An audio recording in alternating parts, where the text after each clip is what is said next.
नमस्कार, आप देख रहे हैं न्यूज समय तक और मैं हूं आपके साथ अमन त्रिवेदी। आइए नजर डालते हैं आज की ताजा खबरों पर। चलिए जानते हैं आज की देश और दुनिया की सिलेक्टेड काम की और महत्वपूर्ण 50 बड़ी खबरों को सिर्फ 10 मिनट में। पर अभी तक आपने इस वीडियो को लाइक नहीं किया तो लाइक कर दीजिए। आज पूरी दुनिया में बज रहा भारत का डंका। बिहार में गरजे पीएम मोदी। बोले मोदी मौज करने के लिए पैदा नहीं हुआ है, मोदी मेहनत करने के लिए जन्मा है। साथ ही पाकिस्तान पर वार करते हुए कहा, जो पहले भारत को आंख दिखाते थे अब आटे के लिए भटक रहे। मोदी ने गारंटी दी थी कि देश को आंख दिखाने वालों को सबक सिखाएंगे। पायलट प्रोजेक्ट के तहत भारतीय रेलवे ने शुरू की नई पहल। अब रेलवे स्टेशन पर मिलेगा सस्ता आटा चावल। सरकार ने आटा के लिए 27 रुपए 50 पैसे और चावल के लिए 29 रुपए रेट किया है। रक्षा मंत्री राजनाथ सिंह ने राहुल गांधी की महेंद्र सिंह धोनी से की मुलाकात। बताया भारतीय राजनीति का बेस्ट फिनिशर। दरअसल राजनाथ सिंह ने मध्य प्रदेश के सीधी जिले में एक चुनावी रैली को संबोधित करते हुए राहुल गांधी पर तंज कसा है और कहा कि वे भारतीय राजनीति के बेस्ट फिनिशर हैं। आम आदमी पार्टी का सामूहिक उपवास। दिल्ली के सीएम अरविंद केजरीवाल की गिरफ्तारी के विरोध में जंतर मंतर पर जुटे दिग्गज नेता और मंत्री संजय सिंह बोले, साजिश के तहत किया गया अरेस्ट। केजरीवाल ईमानदार थे, हैं और रहेंगे। वहीं भाजपा ने केजरीवाल के भ्रष्टाचार का मॉडल दिखाया। इंडी गठबंधन ने गारंटी को बनाया गुनाह। वे भारत के विभाजन की बात करते हैं। बिहार के नवादा में पीएम मोदी ने एक जनसभा को किया संबोधित। बोले, जब तक गरीबी दूर नहीं कर लूंगा चैन से नहीं बैठूंगा। 2 करोड़ नौकरियां देने की गारंटी। युवाओं के दिलों में एक बुरे सपने की तरह। कांग्रेस अध्यक्ष मल्लिकार्जुन खड़गे ने बेरोजगारी के मुद्दे पर बीजेपी को घेरा। कहा, मोदी सरकार के तहत युवा बेरोजगारी की दर 2014 के बाद से 3 गुना हो गई। पाक अधिकृत कश्मीर 2025 तक भारत के कब्जे में होगा। पीएम मोदी अभी मंगल की महादशा से गुजर रहे प्रसिद्ध वैदिक ज्योतिषी रुद्र प्रताप ने की भविष्यवाणी। कांग्रेस नेता राहुल गांधी अमेठी से लड़ सकते हैं लोकसभा चुनाव। सूत्रों के अनुसार 26 अप्रैल के बाद करेंगे नामांकन। कांग्रेस को जम्मू कश्मीर से 370 हटने का दर्द। कश्मीर की चर्चा उसे पसंद नहीं। पीएम मोदी बोले, केंद्रीय एजेंसियों पर टीएमसी हमले करवा रही। लोकसभा चुनाव के लिए कांग्रेस ने जारी की 13वीं लिस्ट। बंगाल में 3 उम्मीदवार उतारे। अब तक 240 कैंडिडेट्स का किया ऐलान। आरएसएस के सर्वे में भाजपा 200 सीटें भी नहीं जीत रही। कांग्रेस अध्यक्ष मल्लिकार्जुन खड़गे के बेटे प्रियंका का दावा। कहा, भाजपा कर्नाटक में इस बार 8 सीटें भी नहीं जीत रही। उनके कई नेता पार्टी को शुद्ध करने के बारे में बोल रहे। यूपी के उन्नाव में 302 किलोमीटर लंबे आगरा लखनऊ एक्सप्रेस वे पर फाइटर विमानों ने की रिहर्सल। इस दौरान सुखोई, जगुआर और मिराज ने 3.5 किलोमीटर की एयर स्ट्रिप पर टच एंड गो किया। भाजपा 300 से ज्यादा सीटें जीतेगी। बंगाल और ओडिशा में टॉप पर रहेगी। चुनावी रणनीतिकार प्रशांत किशोर बोले, वायनाड नहीं हिंदी बेल्ट से चुनाव लड़े राहुल गांधी। चुनावी बोर्ड नए अवतार में लाने की तैयारी में। सरकार नई स्कीम के लिए विधि आयोग और कानूनी विशेषज्ञों की समिति बनेगी। नया मॉडल ऐसा होगा जो स्टैंडर्ड पर खरा उतरेगा। आप जैसे कई आए और कई गए, लेकिन हिंदुस्तान है, था और रहेगा। केंद्रीय मंत्री स्मृति ईरानी ने राहुल गांधी पर बोला हमला। वहीं उन्होंने दावा किया कि कांग्रेस सांसद इस बार वायनाड सीट से भी चुनाव हारने वाले हैं। इंडिया गठबंधन वाले या तो जेल में है या तो बेल पर। तमिलनाडु में भाजपा अध्यक्ष जेपी नड्डा बोले, पीएम मोदी के नेतृत्व में देश ने विकास में लगाई छलांग। भारत जल्द ही बनेगा तीसरी सबसे बड़ी अर्थव्यवस्था। पाप करने वालों को भूलना मत। राम नवमी और राम मंदिर का जिक्र करते हुए कांग्रेस पर बरसे पीएम मोदी का। पिछले दिनों अयोध्या में बनी राम मंदिर की प्राण प्रतिष्ठा हुई, जिसमें विपक्ष के कई दलों ने हिस्सा नहीं लिया।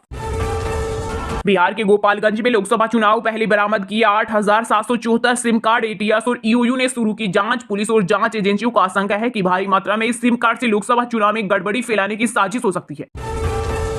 सत्य की होगी जीत। कांग्रेस के साथ खड़ी हिमाचल की जनता। प्रियंका गांधी ने बीजेपी पर किया पलटवार। कहा, भाजपा पैसे और एजेंसियों का उपयोग करके सत्ता में आना चाहती है। वहीं कांग्रेस का संकल्प सच्चाई, साहस और धैर्य के साथ लोगों के लिए अथक प्रयास करने का। टीएमसी के भ्रष्टाचार व कुशासन से थक चुके हैं पश्चिम बंगाल के लोग। पीएम मोदी बोले, केवल भाजपा ही उनके सपनों को करेगी पूरा। केरल के मुख्यमंत्री पिनराई विजयन ने कांग्रेस के मैनिफेस्टो पर उठाए सवाल। कहा, कांग्रेस के न्याय पत्र में सीए का जिक्र नहीं, 370 का भी विरोध नहीं किया। शराब पीने वालों के लिए बुरी खबर। दिल्ली में अप्रैल महीने में 5 दिन नहीं खुलेंगे ठेके। त्योहार और लोकसभा चुनाव को देखते हुए आबकारी विभाग ने जारी किया आदेश। उल्लंघन करने पर की जाएगी कठोर कार्रवाई। डिजिटलाइजेशन को लेकर संयुक्त राष्ट्र महासभा के अध्यक्ष डेनिस फ्रांसिस ने की भारत की तारीफ। कहा, तकनीक और निवेश देकर हैरान हूं। आर्टिकल 370 हटने के बाद जम्मू कश्मीर में दिख रहे बड़े बदलाव। श्रीनगर में हिंदी में लगा साइन बोर्ड। अब पर्यटकों को हो रही आसानी। आपसी सहमति से अगर पत्नी ने तलाक के समय छोड़ा भत्ता तो फिर बाद में मांगने का अधिकार नहीं। इलाहाबाद हाईकोर्ट ने सुनाया अहम फैसला।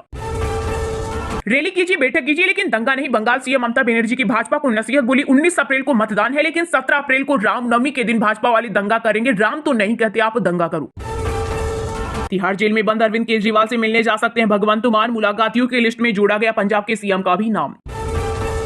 एमपी, बिहार समेत 14 राज्यों में आज बारिश की संभावना। 8 राज्यों में हीट वेव का अलर्ट। आंध्र प्रदेश का नंददयाल सबसे गर्म, 44.5 डिग्री पहुंचा टेम्परेचर। माओवादियों की भारत विरोधी साजिश के खिलाफ एनआईए का ताबड़तोड़ छापा। जांच एजेंसी ने बिहार और यूपी के 11 ठिकानों पर की कार्रवाई। भाजपा सरकार ने अमीरों को 16 लाख करोड़ का लोन दिया, लेकिन किसानों का 1 रुपया भी माफ नहीं किया। कांग्रेस नेता राहुल गांधी का मोदी सरकार पर आरोप, बोले हमारी सरकार बनी तो हर गरीब महिला को देंगे 1 लाख रुपए। यह समय राजनीतिक ताकत दिखाने का नहीं बल्कि तानाशाही के खिलाफ संदेश देने का है। भगत सिंह के गांव नवा शहर में बोले पंजाब सीएम मान, कहा उन्होंने हमें आजादी दिलाई, वो आजादी आज खतरे में है। BR अम्बेडकर ने हमें संविधान दिया और वह संविधान भी आज खतरे में है। 2024 में एक बार फिर बनेगी भाजपा की सरकार। जन सुराज प्रमुख और राजनीतिक विशेषज्ञ प्रशांत किशोर का दावा, बोले बीजेपी 300 से ज्यादा सीटें जीतेगी। विपक्ष की सुस्त और कमजोर रणनीति के कारण भाजपा को दक्षिण और पूर्वी भारत में भी फायदा होगा। जब जब आती है कांग्रेस तभी बड़ा भ्रष्टाचार। रक्षा मंत्री राजनाथ सिंह का विपक्ष पर आरोप, बोले कांग्रेस और भ्रष्टाचार के बीच गहरा रिश्ता, ये एक दूसरे के लिए बने। नमाज पढ़ने से रोकने के लिए लगाया ताला। जामिया मस्जिद को लेकर PDP चीफ महबूबा मुफ्ती का बड़ा दावा, मोदी सरकार पर हमला करते हुए कहा जमीन संसाधन धर्म, आखिर कश्मीरियों को आप और किस किस चीज से वंचित करोगे। भारत के बजाय पाकिस्तान के लिए ज्यादा ठीका कांग्रेस का घोषणा पत्र। असम सीएम हेमंत बिस्वा शर्मा का बयान। इधर भड़की कांग्रेस का बीजेपी के प्रति वफादारी दिखाने के लिए शर्मा दे रही इसी बयान। कांग्रेस को भगवान राम से नफरत, जो प्राण प्रतिष्ठा में गया उसे पार्टी से निकाला। राजस्थान के अजमेर में बोले पीएम मोदी। साथ ही समाजवादी पार्टी को भी आड़े हाथ लेते हुए कहा जब राम मंदिर बन रहा था तब इन दोनों दलों ने मिलकर विरोध किया था। टीवी फ्रिज के बिल बढ़ाएंगे झारखंड के पूर्व सीएम हेमंत सोरेन की मुश्किल। ईडी ने कथित रूप से भूमि हड़पने से संबंधित धन शोधन मामले में सबूतों में किया शामिल। दगाबाज मालदीव की मदद के बाद श्रीलंका UAE संघ भी दोस्ती निभाएगा भारत, प्याज की सप्लाई का दिया भरोसा। सांप के जहर के लिए यूट्यूबर एल्विस यादव का सपेरा से संबंध। 1200 पेज की चार्जशीट में पुलिस का दावा, मामले में 24 लोगों के बयान दर्ज किए।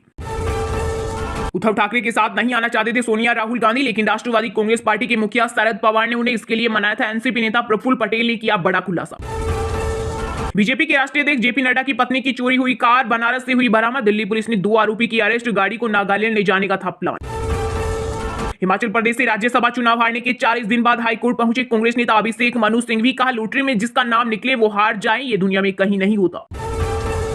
हरियाणा गवर्नर ने SDM ब्रह्म प्रकाश को किया सस्पेंड। कैथल में आप पार्टी ने मांगी थी रैली की परमिशन, इनके ARO अकाउंट से आवेदन रिजेक्ट कर लिखी गाली। झारखंड में सिंह भूमि के नक्सल प्रभावित इलाकों में पहली बार होगा मतदान। हेलीकॉप्टरों से पहुंचाई जाएगी ECI की टीम। अमृतसर लोकसभा सीट से बीजेपी उम्मीदवार तरनजीत सिंह को किसानों ने दिखाए काले झंडे। अमेरिका में रह चुके हैं भारत के राजदूत। ग्लोबल वार्मिंग से हिमालय की 188 ग्लेशियर झीलों पर बड़ा खतरा। बढ़ती गर्मी के कारण भूकंप में फूट सकती है। इससे करीब 6 राज्यों में 3 करोड़ की आबादी पर मंडरा रहा संकट। राष्ट्रीय राजधानी दिल्ली के स्कूलों में कक्षा 6 से 9वीं में दाखिल के लिए आज से होंगे शुरू रजिस्ट्रेशन और ऑनलाइन कर पाएंगे आवेदन। पायलट प्रोजेक्ट के तहत भारतीय रेलवे ने शुरू की नई पहल। अब रेलवे स्टेशन पर मिलेगा सस्ता आटा चावल। सरकार ने आटा के लिए 27 रुपए 50 पैसे और चावल के लिए 29 रुपए रेट किया तय। जहां देश में इंडियन रेलवे ने ट्रेन के जरिए सफर कराने के अलावा एक और नई पहल की शुरुआत की है। ऐसे में अब आपको रेलवे स्टेशनों पर टिकट ही नहीं बल्कि राशन सामग्री भी सस्ते दाम पर मिल जाएगी। दरअसल इंडियन रेलवे ने 3 महीने के लिए एक पायलट प्रोजेक्ट की शुरुआत की है।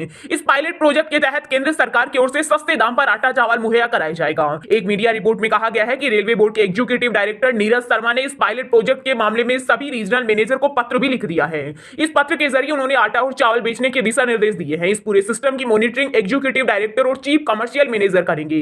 वहीं बिक्री करने की जिम्मेदारी किसी एजेंसी को सौंपा जाएगा। यह एजेंसी 3 महीने तक बिक्री का काम करेगी। दरअसल कुछ महीने पहले लोगों को महंगाई से छुटकारा दिलाने के लिए केंद्रीय उपभोक्ता मामलों के मंत्रालय ने भारत चावल और भारत आटे की बिक्री शुरू की थी। इसमें भारत ब्रांड के तहत आटे का रेट 27 रुपए 50 पैसे प्रति किलो है। वहीं भारत चावल का रेट 29 रुपए प्रति किलो है। इसी आटे और चावल की बिक्री अब रेलवे स्टेशनों पर भी करने की तैयारी की गई है। फिलहाल आटा चावल की बिक्री 3 महीने के लिए की जाएगी। अगर यह प्लान सफल होता है तो फिर इसे सभी स्टेशनों पर बिक्री शुरू की जाएगी। जिन स्टेशनों पर इसकी बिक्री होगी वहां शाम को एक वैन खड़ी की जाएगी। इसमें 2 घंटे तक एक ही वैन से आटा और चावल की बिक्री की जाएगी। कहा जा रहा है कि शुरुआती दौर में 505 रेलवे स्टेशनों पर यह सुविधा शुरू की जाएगी। इसमें लखनऊ, गोरखपुर, छपरा और बनारस समेत कई स्टेशनों के नाम शामिल है। आज पूरी दुनिया में बज रहा भारत का डंका। बिहार में एक बार फिर गरजे पीएम मोदी। बोले मोदी मौज करने के लिए पैदा नहीं हुआ है, मोदी मेहनत करने के लिए जन्मा है, वो भी 140 करोड़ देशवासियों के लिए। जी हां, पीएम मोदी ने बिहार की चुनावी सभा में एक बार फिर से विकास को चुनाव का मुद्दा बताया। प्रधानमंत्री ने बिहार के नवादा जिले में चुनावी रैली को संबोधित किया, जहां उन्होंने भाजपा प्रत्याशी विवेक ठाकुर के समर्थन में लोगों से वोट देने की अपील की। इस दौरान पीएम ने कहा कि मगध की इस धरती में चंद्रगुप्त मौर्य का शौर्य है। ये क्षेत्र बिहार के पहले सीएम बिहार केसरी श्री कृष्ण बाबू की जन्मभूमि है। नवादा ने हमेशा बीजेपी और एनडीए को अपना भरपूर प्यार और आशीर्वाद दिया है। उन्होंने कहा नवादा के साथ पूरे बिहार में एनडीए का परचम लहराने जा रहा है। 10 साल में देश ने नई विकास की गाथा लिखी और ऊंचाइयों को छुआ है। आज पूरा देश और पूरा बिहार कह रहा है फिर एक बार मोदी सरकार। पीएम ने कहा मैंने लाल किला से कहा था यही समय है, सही समय है। 2024 का ये चुनाव बहुत अहम हो गया है। आज भारत और बिहार में आधुनिक काम हो रहे हैं। आज पूरी दुनिया में भारत का डंका बज रहा है। प्रधानमंत्री ने आगे कहा मोदी मौज करने के लिए नहीं पैदा हुआ, मोदी मेहनत करने के लिए जन्मा है, वो भी 140 करोड़ देशवासियों के लिए। पीएम ने कहा मैंने अभी बहुत काम किया, ऐसा लोग कहते हैं, लेकिन मोदी कहता है कि ये तो अभी ट्रेलर है, अभी रनवे पर है, नई ऊंचाइयों को पार करना। उन्होंने कहा आज देश की हर बहनों के पास मोदी की गारंटी है। बिहार में करीब 1.25 करोड़ उज्ज्वला मोदी की गारंटी है। बिहार के 8.5 करोड़ लोगों को मिल रहा राशन मोदी की गारंटी है। तीसरे कार्यकाल में और गारंटी आनी बाकी है। गांव की दीदियों को लखपति बनाएंगे। प्रधानमंत्री ने कहा मोदी की नीयत साफ है। मोदी इसलिए गारंटी देता है क्योंकि वो गारंटी पूरी करने के लिए ही तोड़ मेहनत करता है। पीएम ने कहा कि मैंने 3 तलाक खत्म करने की गारंटी दी थी, उसे खत्म कर दिया। मोदी ने भारत को आंख दिखाने वालों को सबक सिखाने की गारंटी दी थी, अब वो आटे के लिए भटक रहे हैं। और हाँ दोस्तों, आज की मुख्य समाचार बड़ी खबरें यही समाप्त होती है। आप हमें कमेंट करके बताने की क्या सच में इस बार मोदी राज खत्म होने वाला है। और हाँ, वीडियो को लाइक जरूर करना और अपने दोस्तों के साथ व्हाट्सएप फेसबुक पर शेयर करना और चैनल को सब्सक्राइब करके बेल आइकन को प्रेस कर लेना। मिलते हैं आपको कल देश दुनिया की बड़ी खबरों के साथ। बहुत बहुत